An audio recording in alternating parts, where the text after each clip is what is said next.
नमस्कार दोस्तों, स्वागत है आप सभी का इंडियन इकोनॉमी की सीरीज़ में। आज हम दो इम्पॉर्टेंट कंसेप्ट्स को देखने वाले हैं और अच्छे से इजीली अंडरस्टैंड करने की कोशिश करेंगे एग्जांपल्स के साथ।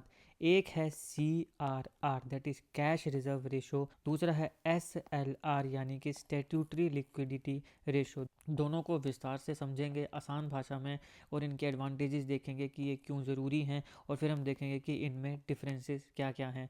तो वीडियो का अंत तक जरूर देखिएगा। चैनल पर नए हो तो सब्सक्राइब अवश्य करिएगा। इंडियन इकोनॉमी से रिलेटेड मैंने और भी काफ़ी वीडियोस बनाई हैं, जाइए मेरी प्लेलिस्ट में इंडियन इकोनॉमी, वहाँ पे आपको काफ़ी इंपॉर्टेंट वीडियोस मिल जाएंगी। बाकी politics, economy, GK, geography, science, environment and ecology की तमाम वीडियोस के लिए भी आप हमारी बाकी प्लेलिस्ट को जरूर चेक कर सकते हैं। आप किसी भी एग्जाम की तैयारी कर रहे हो, हमारी प्लेलिस्ट और कंटेंट के बाकी वीडियोस को देख के आपको काफ़ी हेल्प मिलने वाली है। तो इसलिए हमारे चैनल को एक बार जरूर चेक करिएगा, और आप हमारे टेलीग्राम और व्हाट्सएप चैनल को भी जरूर ज्वाइन कर लीजिएगा, लिंक दोनों के डिस्क्रिप्शन में मिल जाएंगे। तो आज हम बात करेंगे कैश रिजर्व रेशो और स्टैट्यूटरी लिक्विडिटी रेशो के बारे में।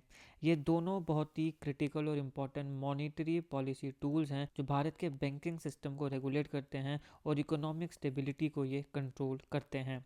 सबसे पहले बात करते हैं कैश रिजर्व रेशो। कैश यानी कि पैसा, रोकड़ा। रिजर्व यानी कि रिजर्व रखा गया है, इसको कहीं पे रिजर्व रख दिया गया है। तो कहाँ पे रिजर्व रखा गया है? रेशो, आर से रेशो, आर से RBI। तो यहाँ पे कैश रिजर्व रेशो वो पैसा है, वो रोकड़ा है जिसको रिजर्व रखा जाएगा, जिसको रिजर्व में रख दिया जाएगा। कहाँ पे रखा जाएगा? RBI के पास रख दिया जाएगा। यानी कि CRR ये बैंक की जमा रकम का वो हिस्सा होता है जो बैंक RBI के पास नगद के रूप में रखता है और उसे किसी को लोन नहीं दे सकता। यानी ये जो पैसा है जो बैंक ने RBI में रखा है, इस पैसे को किसी भी व्यक्ति को लोन के लिए नहीं दिया जा सकता है। इसको मैंडेट किया गया है रिजर्व बैंक ऑफ इंडिया के द्वारा, ताकि लिक्विड कैश की फॉर्म में कुछ ना कुछ जो रिजर्व्स हैं उन्हें मेंटेन किया जा सके। बैंक इसका यूज़ नहीं कर सकता है, ना तो लेंडिंग के लिए, ना ही किसी इन्वेस्टमेंट पर्पस के लिए। और एक और बात यह है कि इसके ऊपर RBI इंटरेस्ट भी नहीं देता है। मतलब ऐसा नहीं है कि तुमने RBI के पास पैसा रखा है, तो RBI तो बैंकों का बैंक है भैया, रिजर्व बैंक ऑफ इंडिया है, तो उसमें तुम्हें उसका इंटरेस्ट मिलेगा, तो ऐसा नहीं होगा। CRR के ऊपर RBI कोई इंटरेस्ट नहीं देता है, तो फिर उसको रखा क्यों जाता है? ताकि बैंक के पास हमेशा नगद पैसा उपलब्ध रहे। आगे हम इसके एडवांटेजेस देखेंगे। अब यहाँ पे सबसे पहले अप्लाई किस किस के ऊपर होता है, आप समझ लिया आपने कि कैश रिजर्व रेशो है क्या। Basically cash reserve ratio bank का वो पैसा है जो बैंक RBI के पास रखेगा कि ये लो भैया, ये हमारा पैसा है, इसको आप अपने पास रखिए। तो कौन कौन से बैंक्स के ऊपर ये अप्लाई होता है? ये सारे जितने भी शेड्यूल कमर्शियल बैंक्स हैं उनके ऊपर अप्लाई होता है, लेकिन ये रीजनल रूरल बैंक्स के ऊपर और जो NBFCs हैं। NBFCs क्या होते हैं? NBFCs की फुल फॉर्म होती है नॉन बैंकिंग फाइनेंशियल कंपनीज। यानी कि NBFC वो कंपनी होती है जो बैंक जैसी सेवाएं तो देती है, लेकिन पूरी तरह से बैंक नहीं होती है। तो NBFCs और जो रीजनल रूरल बैंक्स हैं उनके लिए CRR की कोई रिक्वायरमेंट नहीं होती है, लेकिन जितने भी कमर्शियल बैंक्स हैं उन्हें CRR रखना पड़ता है। तो कमर्शियल बैंक्स में भी जैसे SBI है, पंजाब नेशनल बैंक है, कैनरा बैंक है, यूनियन बैंक ऑफ इंडिया है, ये सारे पब्लिक सेक्टर बैंक आ गए। फिर कुछ प्राइवेट बैंक आते हैं जैसे ICICI है, HDFC है, एक्सिस बैंक है, येस बैंक है, इस प्रकार से।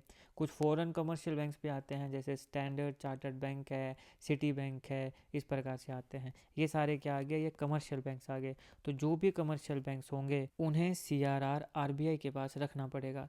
लेकिन जो रीजनल रूरल बैंक्स होते हैं, RRBs, कुछ समय पहले RRBs खबरों में भी थे। क्यों थे? क्योंकि गवर्नमेंट ऑफ इंडिया और NABARD ने मिलके सारे के सारे RRBs के लिए एक कॉमन लोगो को लॉन्च किया है। अब जितने भी RRBs हैं उन सारों का एक कॉमन लोगो होगा, ये भी आपने ध्यान रखना है। ये अभी कुछ दिन पहले हुआ है। तो जितने भी RRBs हैं या फिर जो NBFCs हैं, यानी कि नॉन बैंकिंग फाइनेंशियल कंपनीज, इसमें जैसे टाटा कैपिटल है, बजाज फाइनेंस है, महिंद्रा फाइनेंस है, श्रीराम फाइनेंस है, मुथूट फाइनेंस है, ये सारे आते हैं। तो इन सभी को CRR के रिक्वायरमेंट से एक्सक्लूड किया गया है। इनको कोई ज़रूरत नहीं है CRR रखने की, लेकिन जो कमर्शियल बैंक्स होते हैं, SBI एंड ऑल, उनको रखना पड़ेगा। करंट रेट क्या है? अब करंट रेट है 4.50%। इसका मतलब क्या है कि अगर मान लो किसी बैंक के पास 100 रुपया है डिपॉजिट में, तो उसका 4.5 रुपया जो है वो उसको आरबीआई के पास रखना पड़ेगा। ये है कैश रिजर्व रेशो। ये जो 4.5 रुपीज़ आरबीआई के पास एक बैंक रख रहा है, ये 4.5 रुपये क्या है, ये है सीआरआर यानी कि कैश रिजर्व रेशो। ये होती है सीआरआर कैश रिजर्व रेशो। ये एग्ज़ाम में पूछा जा सकता है। सवाल तो आपने ध्यान रखना है, इस समय करंट रेट कितनी है 4.5। अगर आप बाद में देख रहे हो तो एक बार गूगल में सर्च कर लीजिएगा, क्योंकि आरबीआई इस रेशो को समय के साथ चेंज भी कर देता है। नो रिटर्न्स, अब ये बहुत इंपॉर्टेंट है। मैंने पहले भी कहा कि बैंक जो पैसा आरबीआई के पास रख रहा है, तो ऐसे नहीं है कि आरबीआई उसके ऊपर उसको इंटरेस्ट देगा। कोई भी इंटरेस्ट यहाँ पे नहीं मिलता है, बस इसको बैंक को आरबीआई के पास रखना ही पड़ता है। तो ऑब्जेक्टिव क्या है, अब कोई इंटरेस्ट नहीं मिल रहा है, कुछ नहीं मिल रहा है, तो बैंक अपना पैसा आरबीआई के पास क्यों रखेगा। देखिए, सबसे पहला आता है इन्फ्लेशन कंट्रोल। सीआरआर इन्फ्लेशन को, महंगाई को कंट्रोल करने में मदद करता है। अगर हाई इन्फ्लेशन एनवायरनमेंट है तो आरबीआई सीआरआर को इंक्रीज़ करेगा, ताकि जो बैंक्स हैं उनको प्रिवेंट किया जा सके कि वो ज़्यादा लेंडिंग ना करें। सीआरआर इंक्रीज हो जाएगा, इसका मतलब बैंक को ज़्यादा पैसा आरबीआई को देना पड़ेगा। जब आरबीआई को ज़्यादा पैसा देना पड़ेगा तो लोन देने के लिए उसके पास कम पैसा होगा, तो उससे क्या होगा, इकोनॉमी में जो मनी सप्लाई है उसे ये रिड्यूस कर देगा। तो इन्फ्लेशन को कंट्रोल करना हो गया। दूसरा आता है लिक्विडिटी एश्योरेंस। तो सीआरआर जो है वो इंश्योर करता है कि बैंक के पास मिनिमम अमाउंट ऑफ फंड होने चाहिए। जब भी कस्टमर्स को ज़रूरत पड़े तो उनको, कस्टमर्स को ज़रूरत को पूरा करने के लिए उनके पास मिनिमम फंड्स होना चाहिए। अगर मान लो काफ़ी ज़्यादा डिमांड हो जाती है विड्रॉल्स की तो। फिर आता है बेस रेट रेफरेंस। सीआरआर जो है वो लोन्स के लिए रेफरेंस रेट की तरह भी काम करता है। इसे बेस रेट फॉर लोन्स भी बोलते हैं। कोई भी बैंक इस रेट के नीचे लोन नहीं दे सकता है। फिर आता है इकोनॉमिक स्टिमुलस। तो सीआरआर रेगुलेट करता है मनी सप्लाई को, जिससे ये इकोनॉमी को बूस्ट करने का काम भी करता है। सीआरआर को लोअर करके ज़्यादा फंड्स जो हैं वो लेंडिंग के लिए, यानी कि लोन वगैरह देने के लिए बैंक के पास उपलब्ध हो जाते हैं। सीआरआर अगर बढ़े तो क्या होता है, बैंक के पास लोन देने के लिए पैसा कम हो जाता है, लोन महंगे हो जाते हैं और बाज़ार में पैसा कम हो जाता है। लेकिन सीआरआर अगर घटे तो क्या होगा, तो बैंक ज़्यादा लोन दे सकता है, बाज़ार में पैसा बढ़ता है और कारोबार और खर्च भी बढ़ जाता है। ये है ऑब्जेक्टिव्स सीआरआर के। तो अब सवाल है कि सीआरआर को कैलकुलेट कैसे किया जाता है।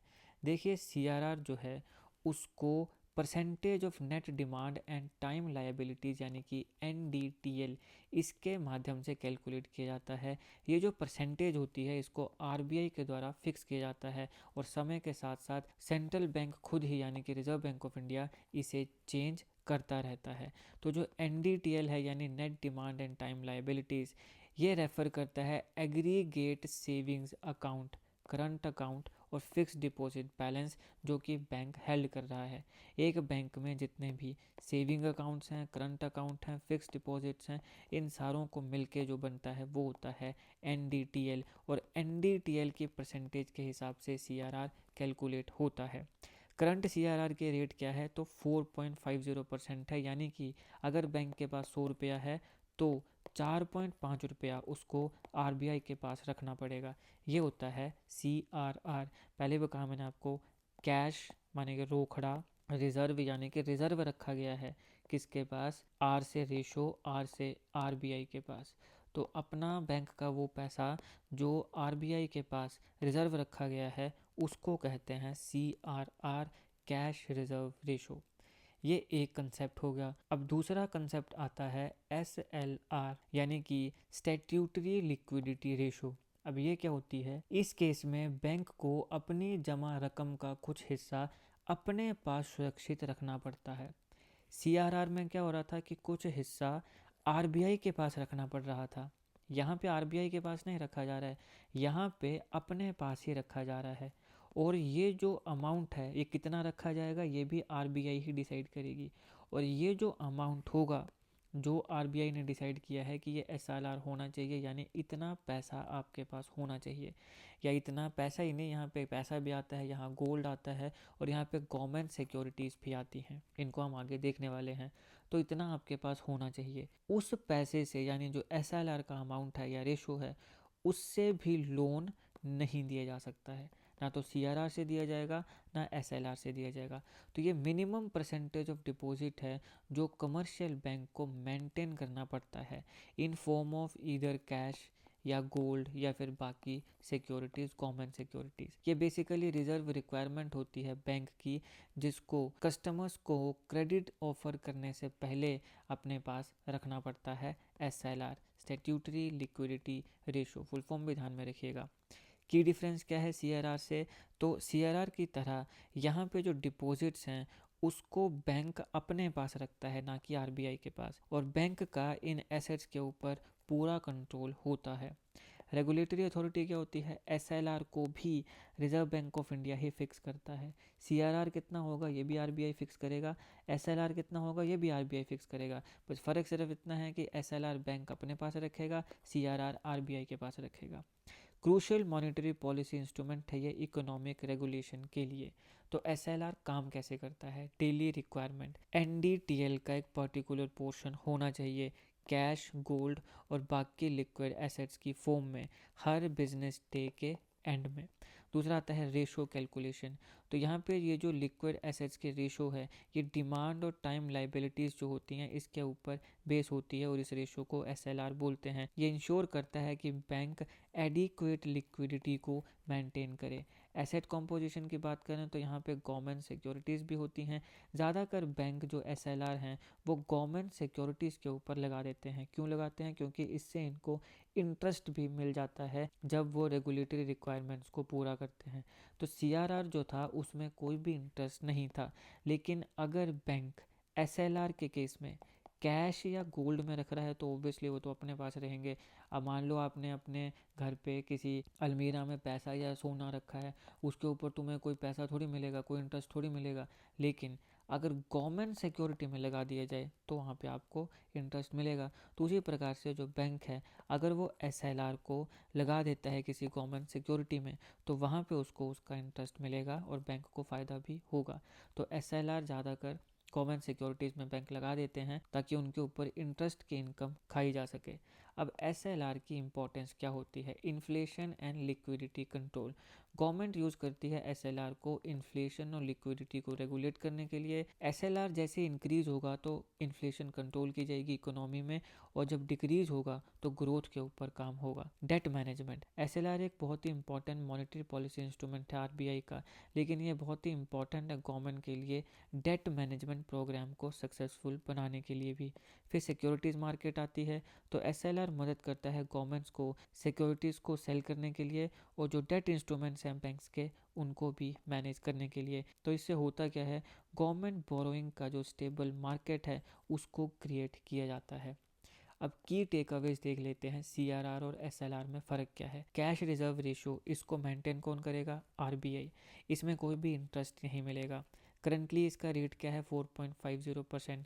ये मनी सप्लाई को कंट्रोल करता है और इसको लेंडिंग के लिए, लोन वगैरह देने के लिए यूज़ नहीं किया जा सकता है।